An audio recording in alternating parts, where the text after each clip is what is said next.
पूरी दुनिया में आज के समय में India third biggest oil importer बना हुआ है और ये बिल्कुल भी अच्छा नहीं है। सोचिए, आप जो पेट्रोल डीजल यूज कर रहे हो तो हमारी टोटल रिक्वायरमेंट का मोर देन 85% बाहरी देशों से और स्पेशली ओपेक कंट्रीज से ही सोर्स किया जा रहा है। इससे साल दर साल इंडिया को बिलियंस ऑफ डॉलर्स का नुकसान होता जा रहा है। अब ये नुकसान तो हम सह सकते हैं, लेकिन एनवायरमेंट को जो एक मेजर डैमेज हो चुका है तो उससे उभरने के लिए यहाँ पर काफी लंबा समय लगने वाला है। इनफैक्ट हर साल आपने देखा होगा कि वर्ल्ड की टॉप 10 मोस्ट पॉल्यूटेड सिटीज में से इंडिया की एटलीस्ट 3 से 4 सिटीज तो हमेशा रहती ही हैं। वर्स्ट के सिनेरियो में तो यहाँ पर इससे भी ज्यादा सिटीज आ जाती है, लेकिन अब इसे काउंटर करने के लिए यहाँ पर अब कुछ इफेक्टिव स्टेप्स भी लिए जा रहे हैं। और अगर आप मेरी वीडियोस को लंबे समय से फॉलो करते आ रहे हो तो आपको पता होगा कि सरकार ने इथेनॉल ब्लेंडिंग को लेकर कुछ एम्बिशियस टारगेट भी सेट किए थे इन पास्ट। उनका टारगेट था कि 2022 तक 10% इथेनॉल ब्लेंड किया जाए, फिर 2025 को 20% एथेनॉल का ब्लेंडिंग किया जाए। लेकिन अब रिसेंटली वेडनेसडे को यहाँ पर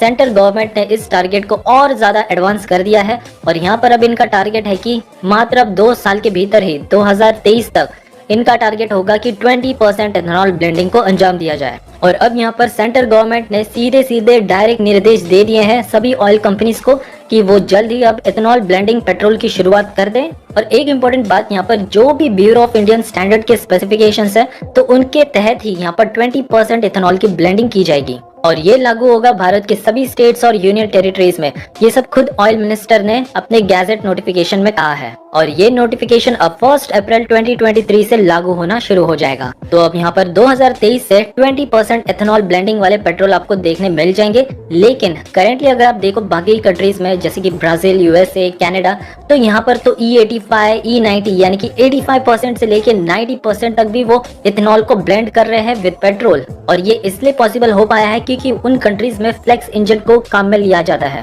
और इसको लेकर अक्सर आपने देखा होगा कि यूनियन मिनिस्टर 2018 से ही अर्ज करते आ रहे सभी ऑटोमोबाइल कंपनीज को कि वो फ्लेक्स इंजन को अपनाएं। जल्द से जल्द वो अपनी इंडिजिनस टेक्नोलॉजी के साथ इस तरह के इंजन को डेवलप करें ताकि हम जल्द ही हमारी ऑयल निर्भरता को जल्द से जल्द काफी ड्रास्टिकली कम कर सकें। बट अनफॉर्चुनेटली आपने नोटिस किया होगा कि हर साल वो सभी कंपनीज को आह्वान कर रहे हैं, लेकिन कंपनीज है कि वो टस से मस नहीं हो रही हैं। इनफैक्ट इस साल की शुरुआत में भी उन्होंने सभी कंपनीज को कहा था कि वो जल्द से जल्द फ्लेक्स इंजन को मार्केट में लाए, अदरवाइज वो उनकी एक बात भी नहीं सुनेंगे। बट यहाँ पर कंपनीज फ्लेक्स इंजन को लेकर ज्यादा कुछ एफर्ट्स डाल ही नहीं रही है और वो तो मुश्किल से अब धीरे धीरे इंडिया में ऑटो पार्ट्स की भी मैन्युफैक्चरिंग हो रही है, वरना ये ऑटोमोबाइल कंपनीज हमेशा से चाइना से इस तरह के माल को सोर्स करती आ रही थी। तो आप सोच सकते हो कि 2017-18 से लेके अब तक यहाँ पर कंपनी को हमेशा से कहा जा रहा है कि वो फ्लेक्स इंजन लॉन्च करे, लेकिन इस पर कोई भी रिजल्ट हमें अब तक देखने नहीं मिला है। और इसी की वजह से हमें काफी स्पेसिफिक तरीके से अब एथेनॉल ब्लेंडिंग करनी पड़ रही है विद 20%, अदरवाइज हम इसे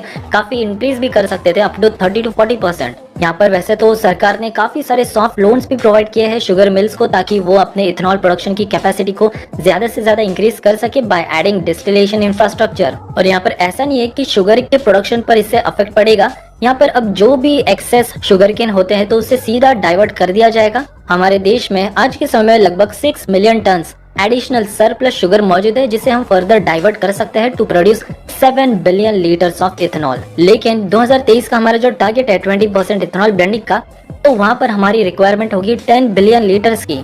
तो आप सोच सकते हो कि 7 बिलियन लीटर्स तो हम प्रोड्यूस कर सकते हैं, लेकिन यहाँ पर तो 10 बिलियन लीटर्स की आवश्यकता है। तो इस रिक्वायरमेंट को पूरी करने के लिए यहाँ पर ग्रेन्स का भी यूज किया जाएगा टू प्रोड्यूस एक्सेस इथेनॉल। अब ये जो काफी फास्ट ट्रांजिशन हो रहा है 2025 से अब सीधा 2023 का टारगेट, तो अब आने वाले समय में कार मैन्युफैक्चरर्स पर भी निर्भर होगा कि किस तरह के न्यू इंजन स्पेसिफिकेशन के साथ वो अपकमिंग कार्स को लॉन्च करते हैं। क्योंकि अगर वो फ्लेक्स इंजन को मार्केट में उतार दे तो यहाँ पर तो इंडिया एक काफी बड़ी छलांग मार सकता है। लेकिन अगर इंडियन कार मैन्युफैक्चरर्स कोई फ्लेक्स इंजन को नहीं लाते, साल दर साल यहाँ पर यूनियन मिनिस्टर अर्ज करते रहे इन सभी मैन्युफैक्चरर्स को, तो फिर तो हमें बाहरी देशों पर ही निर्भर होना पड़ेगा। इसका कोई ऑप्शन नहीं है एक्सेप्ट अल्टरनेटिव फ्यूल्स वाले व्हीकल्स। वैसे इसके बारे में आपकी क्या राय है, हमें जरूर से कमेंट करके बताएं।